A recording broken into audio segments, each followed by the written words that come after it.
Hello, Yukon 28209. Yes, this is Candy Mattson.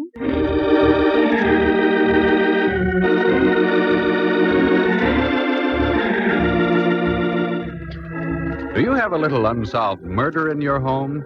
Got some blackmail you want to unload? Are you the victim of some vulgar extortionist? I know a girl you should meet.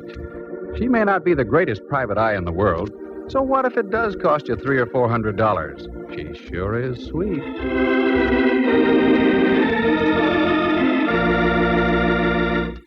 She's Candy Mattson. Like to meet her? Hello. Candy Mattson? Well, I wasn't sure when I looked in the mirror this morning. Had a rough night, eh? Oh, there have been rougher ones. Look, boy, before you get caught with my receiver down, who are you and what do you want? As to who I am, you'll find out very shortly. What I want is you. How romantic, and over the phone yet. Let me finish. What I want is you to lay off that cable car business. Oh, that. Well, I'm afraid I can't. You see, I was sitting beside him when they discovered his transfer had been punched sort of permanently.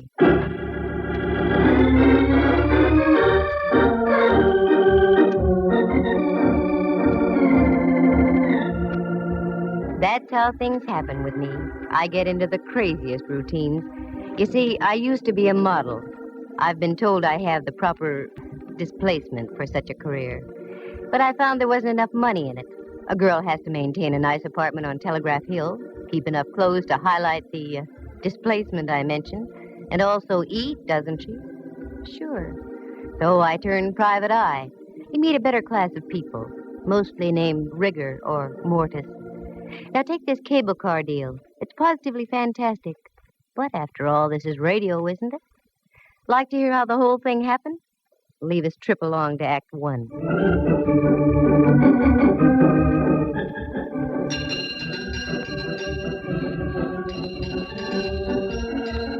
I wanted to get downtown that morning, but I couldn't take the F car on Stockton.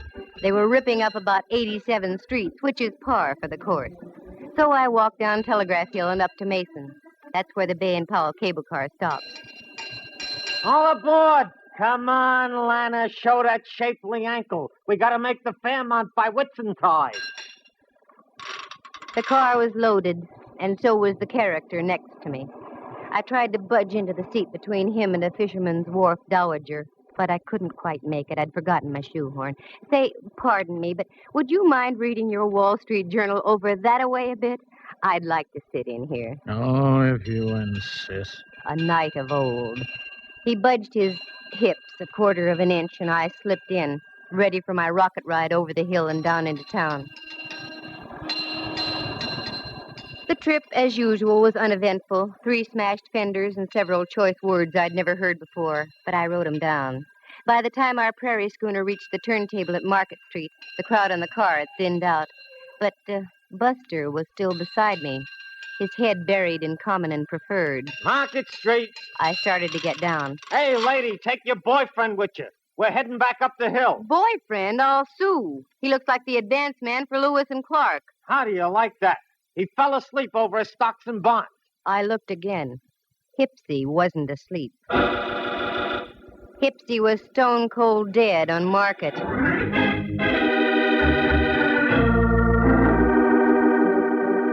What a twist. I, who always went on the prowl for a whodunit, get one literally tossed into my lap. He just hadn't gone out of this world serene-like. Oh, no. There was a steady slurp of blood trickling down his vest just north by northeast of the equator. After a half-hour wait full of questioning by homicide legmen, I knew my morning shopping tour was rained out. And after all, I was only going to buy an emerald clip to match the glint in my eye. Well, that would have to wait. I knew the next step. I grabbed a cab home. I wasn't long in waiting. Right on cue. And if it was the right cue, it would be Lieutenant Ray Mallard from headquarters, daintily pressing his cuticles against my apartment buzzer. I was right. What? I've been expecting you. Come on in, Mallard. You've been expecting me.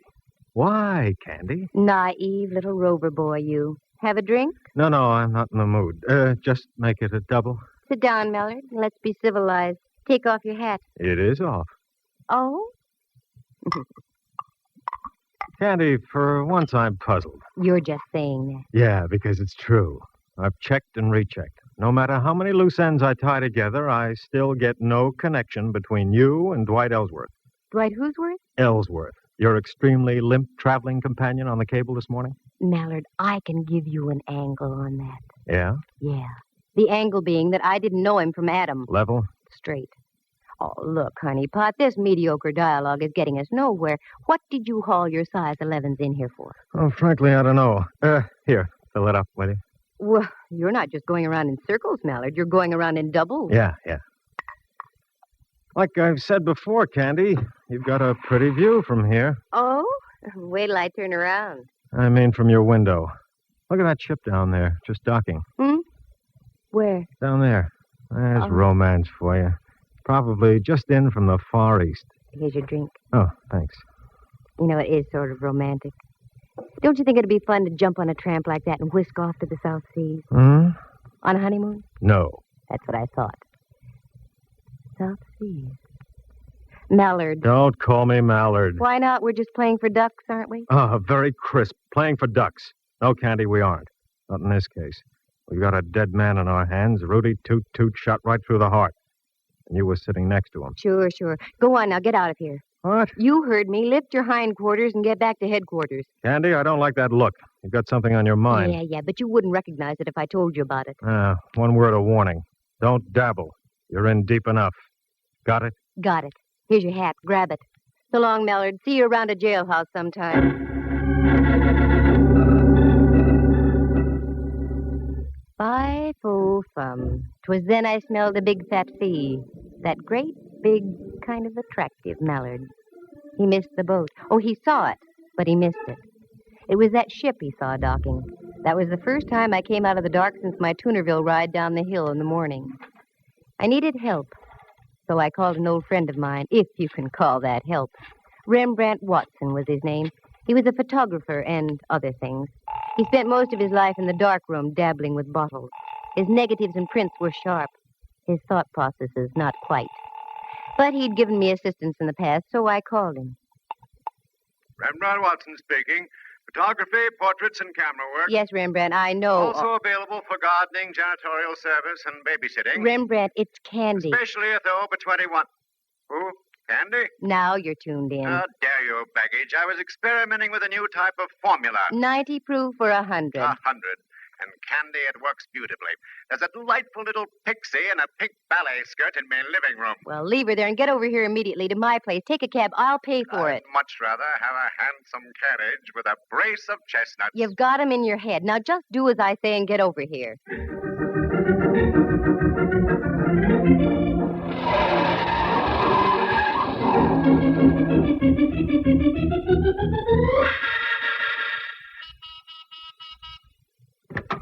Float in, Rembrandt. Gadfrey. Where's the man to take me cloak, gloves, and topper? You're wearing a sport coat and slacks, and you know I have no man. And therein lies your basic trouble, my dear. You have no man. Now, Rembrandt. Every man should have a woman. Every woman should have a man. It's the incontrovertible law of the universe. Candy, you should have a man. You. Sure. I'm no longer a man. I'm a sprite transcending the world. Well, stop transcending a moment and come down to earth. We've got a job to do. How poetic. How idyllic. We've got a job to do. For money? Eventually. Oh, one of those. Very well, my dear. Bring me up to date. Well, I don't really know if I can or not. Good. And I shall leave and return to me formula. Oh, no. What I mean is, the whole story's so fantastic you'd never believe it. I might. Try me, Candy. Well, I get on a cable car and sit next to a character reading the Wall Street Journal. A strange coupling. A cable car and the Wall Street Journal. Yeah. And when we get to the end of the line, my friend next to me is dead. Probably the ride down the hill frightened him to death. Uh-uh. He looked like a used punch board. He had a neat little bullet hole through his heart. Candy, my little ballerina friend in the pink skirt is more believable than what you just told me. I told you it was fantastic, but none of how it happened. Now, sooner or later, Mallard is going to come out of his fog. And when he does, I'm going to be out of a fee. A fee that so far doesn't exist, my pretty. It will, if my hunch is right. Now, here's what I want you to do. Go down to the Chronicle and get all the back files you can on Southern Islands Steamship Company. The Chronicle? A pleasure. I have a few questionable companions there who indulge in formulas stay away from those companions and just do as I ask. Very well, my dove. I go, but entirely against my will. And where will you be? Around town, Rembrandt. I've got to do some legwork. Let me assure you, Candy, you have just the right equipment for it, too.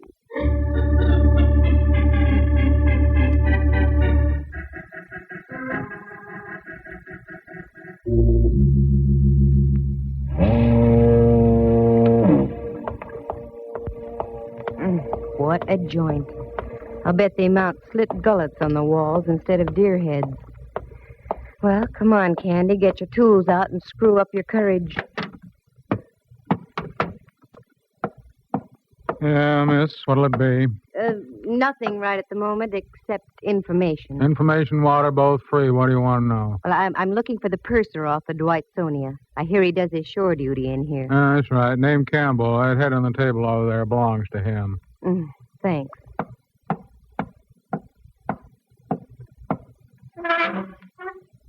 Hello, sailor. Hey, Campbell. Wake up. Oh, leave me alone. Come on, snap out of it. Who are you? What do you want? My name is Candy Mattson. I want to ask a question. I'm only drinking. Go away. Not until I find out what I want to know. Dwight Ellsworth was murdered this morning. What? I thought that would bring you to. Well, that's the nicest news I've heard since VJ Day. What do you want to know? Where does his brother live? That stooge. He's got about as much spine as a water eel. Never mind. I want to find him. He seems to keep his whereabouts as secret as an atomic stockpile. The whole family ought to be knocked off. He lives out in Seacliff, 25 Dashel Road. Good. Bartender, buy my friend a little reward. And one for yourself, too.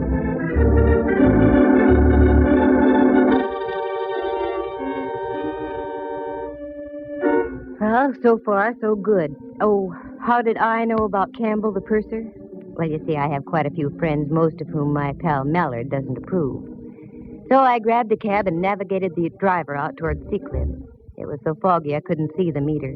But I paid him anyway, gave him a neutral tip, and dismissed him. There it was, 25 Dashel Road. An austere-looking cabana, one that dared you to ring the front doorbell. I dared. I had the awful feeling I should have been around at the side door delivering hand laundry. Good evening. Well, except for the fog, yes.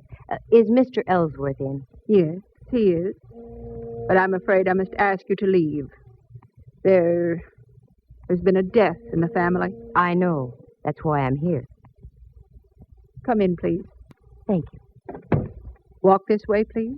Oh, I'm afraid I couldn't, even if I lived to be 100. Mind your tongue, young lady. You're in the house of an Ellsworth. Oh, hoity-toity. The old babe had delusions of grandeur. Well, no need to get uppity with me. I've mingled with royalty. I once played a bit part in a Rita Hayworth picture. But this old gal was really something. She couldn't have been more than 45, yet looked like something out of the Barretts of Wimpole Street. She ushered me into a large-ceilinged living room, and there on the divan was my boy, his head lowered into his hands and quite obviously touched. Quite obviously. Roger, this young lady is here to see you. I don't believe you mentioned your name. Candy Mattson. Matson? You in shipping, too? Of a sort.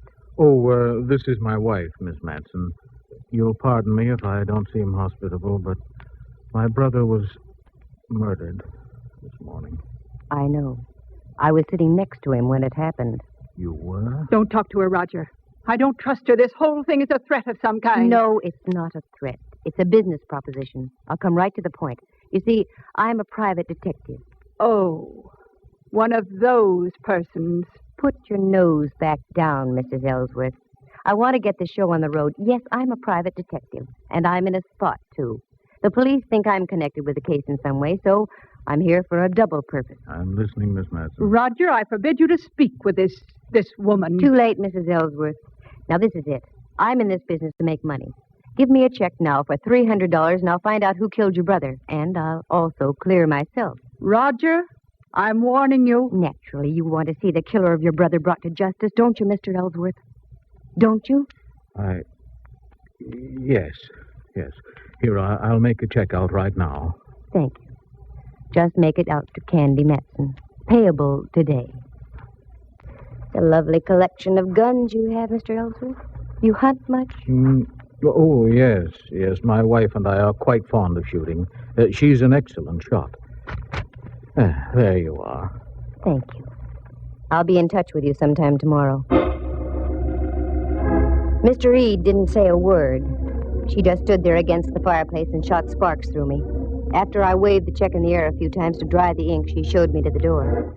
Very clever, aren't you? Taking advantage of a weak-willed man. I wonder who made him that way. Don't cash that check. I mean it. Don't cash that check. Mrs. Ellsworth, $300. I need the money, badly. I need some new rolls for my player piano.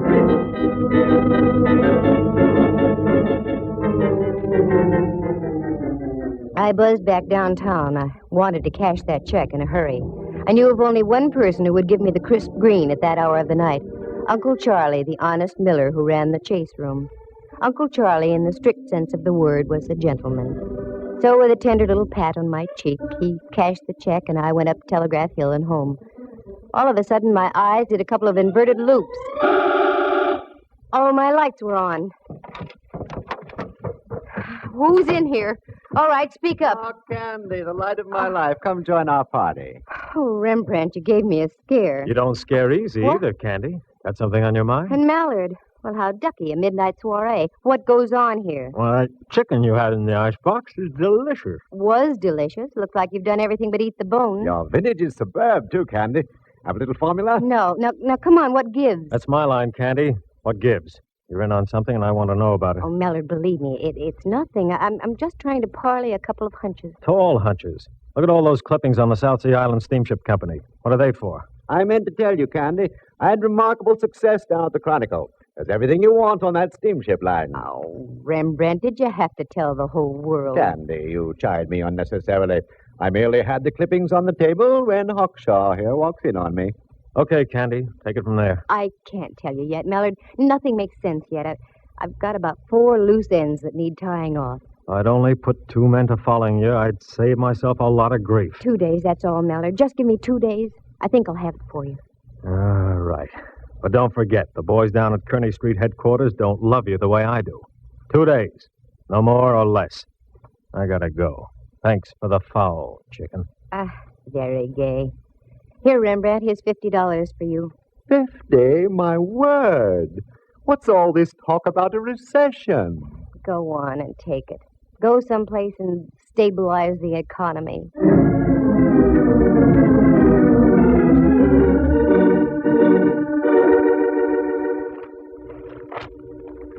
I whipped through the old newspaper clipping. It was all there. Fire at sea on Ellsworth's ship. 2 seamen lost off Ellsworth's ship near Honolulu. South Sea Island line ship loses rudder in storm. On and on it went over a period of 3 years. I threw the papers back on the table. Helped myself to some of Rembrandt's formula. Turned down the lights and went out on the porch. The bay was dark except for an occasional path of light from a passing freighter. I sat down to think and think. Then, click, just like that, 2 little tumblers in my mind fell into place. Only one thing to do, and that was to do it the hard way. The next morning, just as the ferry building siren was announcing 8 o'clock to downtown San Francisco, I got Rembrandt on the phone. Candy, what on earth are you calling me for at this hour? Can't help it. There's work to be done. I did my work last night so extremely well that I'm just going to bed now. Sorry, you'll just have to delay your sack time. Meet me at the corner of Mason and Union in 10 minutes, right where the cable car stops. Now, what are we going to do? We're going to take a cable car ride. What? One of those bouncing, jerky little contraptions? Not the way I feel this morning. Oh, yes, you are. Union and Mason in 10 minutes.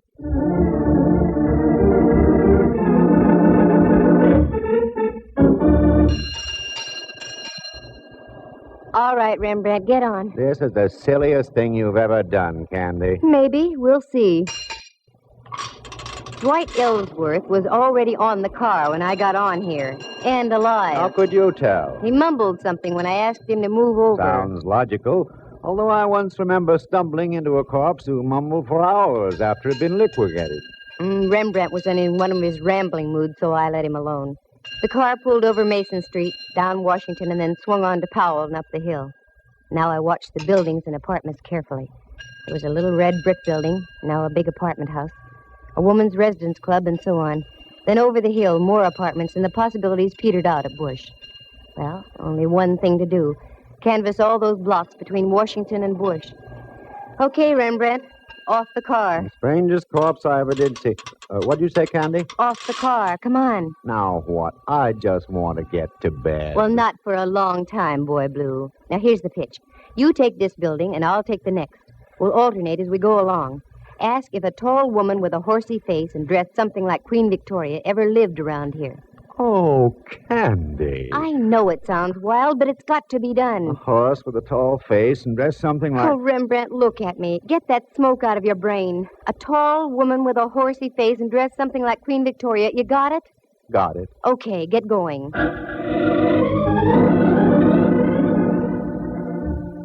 It was slow and tiresome. And the answers I got. A tall gal dressed like Queen Victoria. Oh, sister! That was about par. Nope, nobody like that ever lived here. Are you positive? A dame who fits that description? Yeah, I'm positive. The morning wore on, and so did we. We were over on the other side of California Street now, so we stopped and had a bite to eat. I had pickles with mine, and Rembrandt had olives on toothpicks in a glass. And again, we picked up the hunt. My heart was suddenly making with a Roomba. There, just on the other side of Clay, in front of a 3-story red brick house, was a police squad car. There was a little knot of people gathered around. Daintily lifting my crinoline, I did a Mel Patton down the block and up the front steps. I didn't have any trouble finding the room. The door was wide open, and there was a body on the floor. 4 representatives of the law were buzzing back and forth. One of the buzzees was Mallard. Well, my little ambassador of violence. Why is it you're always around the extremely dead, Candy? I've got no time to brandy the ad-libs, Mallard. Who is it? I don't know yet. No identification. Let me see. Huh. A pen pal, maybe. I was right. I knew it. Knew it. Knew what? You're right, he was a pen pal. He wrote me a check last night for $300. His name is Roger Ellsworth.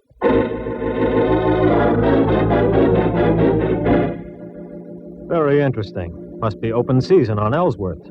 Okay, Candy. Time you filled in the blanks. Start. Wait a minute. I want to look at the window over here. Mallard, there are a couple of younger Ellsworths living around town here. I'm sure you'd like to see them stay healthy. Yeah? Get out to 25 Dashiell Road and pick up an old crone also named Ellsworth. 5 will get you 20. She's the one you're after. All right. But you get back to your place and stay put, understand? I want to have a more illuminating chat with you. Oh, Mallard, I'm just like putty in your hands.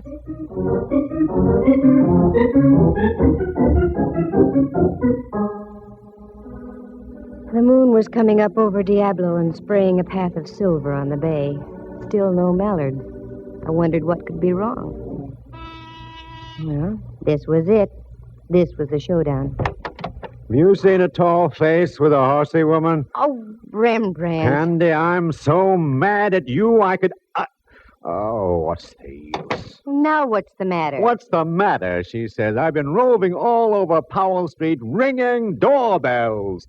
Where did you go, you traitor? Oh, Rembrandt, I'm sorry. And in the excitement, I forgot all about you. What excitement? There's been another murder. In a moment, there's going to be another. I'm looking right at you, Candy. Oh, cool off. Have some formula and stop snorting steam. What was that? Your window, Candy, it just shattered. What? Oh, wait a minute. That window didn't shatter by itself. Quick, get the lights, Rembrandt. Now duck down here. What sort of a silly game are we playing now? This isn't a game, believe me. Candy! Candy, are you all right? Yikes, it's the gumshoe. Yes, I'm all right. Where are you, Mallard? Over here. 2 houses over. We've got your girlfriend trapped on the roof next to you. Don't move and stay covered. Okay.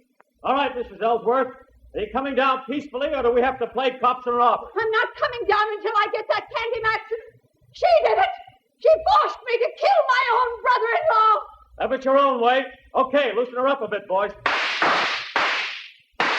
Better than the 4th of July. Keep your head down, Rembrandt. Oh, is that what was up? Ready to come down, Mrs. Ellsworth? No, I'm not. That hateful woman. She's ruined my whole life. All my plans. Just because of her snooping and prying. She's going to die, I tell you.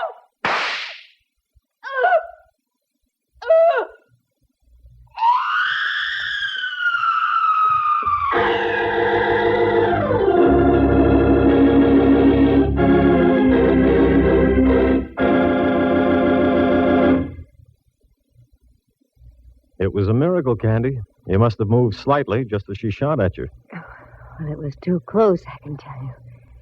She's dead? Oh, decidedly. I think she was dead before she hit the ground. That one shot got her. We went out to her house, and she was just driving off when we got there. We trailed her up to North Beach, lost her for a block, and then spotted her car at the top of the hill here. We arrived just as she was getting on the roof next door. Okay, now you tell me your little dream. Well, it was that ship docking that set my wheels going around. The name Ellsworth started burning in back somewhere. You saw the clippings we dug up. Yeah. The South Sea Island steamship lines were slowly being sabotaged. I did some checking, and I found that the insurance companies weren't going to renew. Yeah. I don't know why I didn't tie that in sooner. Oh, it's just that you have too many things on your mind, Mallard, dear. I went out to the place on Dashiell Road, and when I left, I was pretty sure the old girl had knocked off her brother-in-law. Why? Well, for several reasons. One, she was a venomous old witch. Two, you've never seen such a collection of guns in all your life. And her husband admitted she was a darn good shot. I also saw one little pot gun that was very interesting. It had a silencer on it. Uh-huh. That was the one she used on you tonight. And also the one she used on Dwight Ellsworth from the window of that apartment where you found her husband. How do you know? Go back there. You'll see a nice little bullet hole in the curtain with burned powder all around it. Now, don't tell me that... Yes, I'm telling you that she rented that place knowing that her brother-in-law always went downtown on a certain cable car. She waited that morning until we were riding by, and she plunked him. I have now heard everything. And the reason? Dwight Ellsworth, rather than fighting the insurance companies, had decided to sell his steamship line. But the old gal thought she'd beat him to the punch by knocking him off. The steamship company would then fall into her husband's hands. Yeah. What about her husband? Well, after he gave me the check and I left, they evidently had a fearful row, and she spilled the beans. Somehow she lured him down to that place on Powell and gave him some lead poisoning, too. And that's all there is to it. Candy, I wish you'd have told me all these things earlier. We might have been able to save the life of Roger Ellsworth. No, it wouldn't do any good. Because if she hadn't killed him, I was going to. What? Mm-hmm. While I was waiting for you to get here, the phone rang. It was Uncle Charlie, the honest miller. That no-good Roger Ellsworth. His check bounced like a brand-new golf ball. What's so funny, Mallard? Listen in again to the further adventures of Candy Mattson, Girl Sucker. Well, that's the way it goes. Sometimes you win, sometimes you don't. In this case, nobody did, except Rembrandt. He'd stocked his darkroom with $50 worth of formula, and not the kind you use on negatives either. Let's see. Murder on a cable car, Dwight and Roger Ellsworth done in, as well as the old gal. One check that bounced. It really does sound fantastic, doesn't it? But I told you this was radio, didn't I? Oh, wait a minute. Maybe I did come out ahead at that. On the way out, Mallard leaned down and kissed me. The first time it ever happened. You know, at times, it's kind of fun to be in the arms of the law. Listen again next week at the same time. For excitement and adventure, just dial... Candy Mattson, Yukon 28209. Heard tonight were Helen Cleve, Jack Cahill, and Harry Bechtel, Jack Thomas as Rembrandt, and Henry Leff as Mallard. The program stars Natalie Masters as Candy and is written and produced by Monty Masters.